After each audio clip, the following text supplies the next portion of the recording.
Bonjour les abonnés de Zone Imaginaire, j'espère que vous vous portez bien. Bienvenue dans ce 5e épisode des Actus de la Zone, ou des Actus de Zone Imaginaire, tout simplement. Je suis en présence de l'invité de cette édition. Bonsoir Jenny, comment vas-tu ? Ça va bien, merci, et toi ? Oui, je vais bien et je suis content de te retrouver puisque la dernière fois, au cours du dernier épisode, tu avais partagé aux auditrices et auditeurs de Zone Imaginaire qu'est-ce que le folk horror. Tu avais détaillé par des séries TV et des films, et aussi tu avais parlé de la différence entre la dark fantasy et le folk horror. Alors dernièrement, tu as vu la bande-annonce du film La Nonne 2. Qu'en as-tu pensé ? Oui, en fait, j'ai trouvé ça intéressant. Je pense que ça va dans un... Même si ça demeure dans une institution religieuse, c'est intéressant que ça aille dans une école. Puis, c'est quelques années après le premier film, je pense. Donc, je trouve ça... J'ai hâte de le voir. Je sais que la plupart des gens qui sont fans de la série Conjuring ne sont pas fans des films de la nonne, mais ce n'est pas mon cas. Alors je te cache pas que ce qui m'avait un peu effrayé, c'était quand elle sortait du tableau dans le premier film. Et là j'ai cru voir que dans la bande-annonce qu'elle sortait de plusieurs magazines. Je pense qu'il y a des passages où je vais devoir fermer les yeux encore. Exact. Ce qui fait très aussi ça des années 50. Il y a un look assez typique de ça que j'aime beaucoup aussi.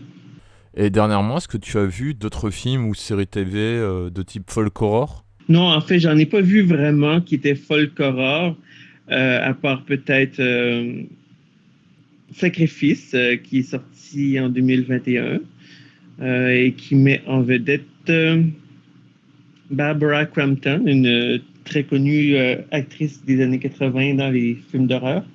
Puis elle est toujours active, donc c'en était un. J'ai entendu parler des gens qui l'avaient plus ou moins aimé. J'ai trouvé ça agréable à regarder. Ça avait une petite touche Lovecraftienne. Bah personnellement, dans les mangas, j'ai continué à lire Die Dark, que j'ai bien aimé, j'attends la suite avec impatience.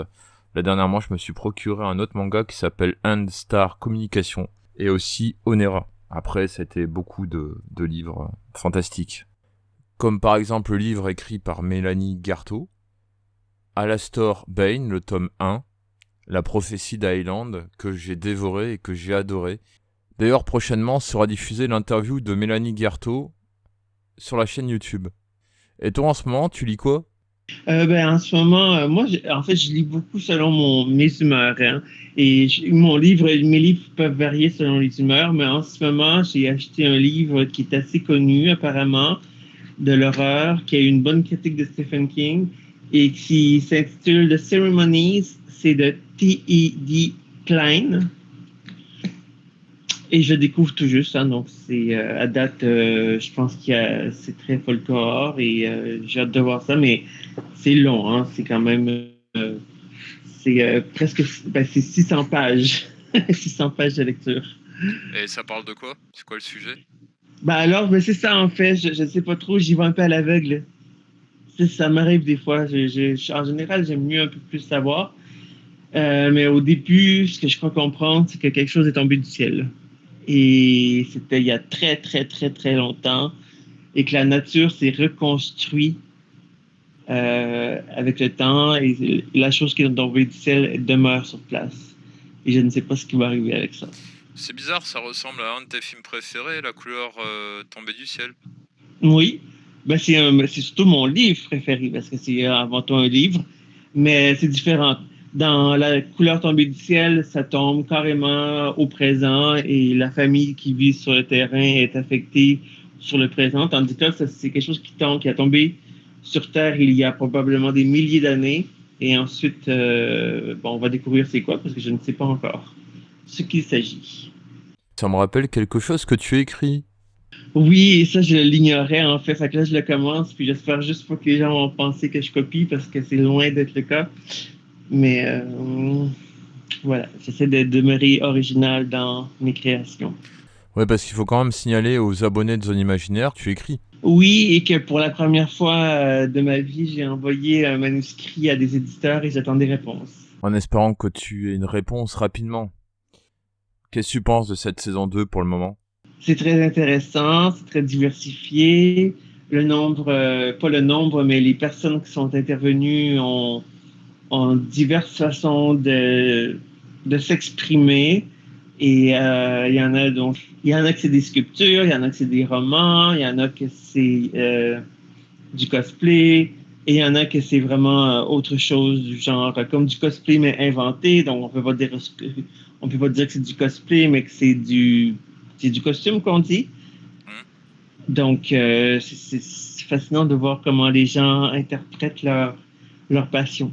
Et puis c'est loin d'être fini, hein, parce que là, je commence à peine à diffuser les interviews réalisées au cours de l'Akatoukin de fin mai 2023, donc à Villeneuve-de-la-Raho, dans le département des Pyrénées-Orientales. Je suis allé dans de nombreuses conventions dans le département, mais également dans le département de l'Hérault. Et toutes les interviews qui ont été réalisées, que ce soit à Valras Geek Festival, donc à l'Akatoukin, à la Geek Can Expo, à la Mini Jap Expo, parce qu'il y en a encore à diffuser. Je pense d'ailleurs au reportage sur la Viperis Team, ou sur Polaris, enfin la confrérie Polaris.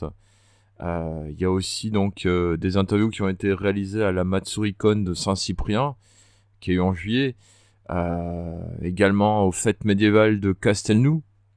Il y a eu vraiment énormément de choses qui arriveront ces prochains jours, semaines et mois à venir.